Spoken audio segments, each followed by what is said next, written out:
The Syrians are now firmly dug in along the main Beirut-Damascus highway. A forward unit, including tanks, have moved west along the Bekaa Valley and are now less than an hour's drive from the capital itself. Until now, the Syrians were perhaps regarded themselves as a strictly policing force, protecting the small outlying Christian towns and villages threatened by left-wing Muslim and Palestinian shells and mortars. The period of hesitation, which many took to be a prelude to withdrawal, has in fact been Syrian preparation to escalate their involvement. This heavily armoured brigade of around 6,000 men, including 200 tanks, brings the total of Syrian troops here to 20,000. And according to a Damascus news agency, Syrian President Assad means to have 50,000 men here by the end of this month.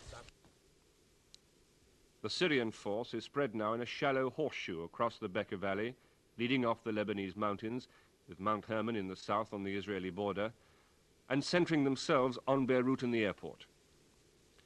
So far, the left-wing Muslims and Palestinians have not reacted, and the Syrians have moved through the country, disarming left as well as right without a shot being fired. But much will depend on how close the Syrians mean to get to the capital, and whether they mean to enter. Despite their initial reluctance to be filmed, it was apparent that senior Syrian officers regarded themselves as the only force, the only solution to bring this 14-month-old civil war to an end, though they concede that it may mean an even bloodier war to do it. An example of their confidence happened when they moved across the country and came to Ryak airbase and marched straight into it. So far, the Lebanese Air Force has kept out of the war.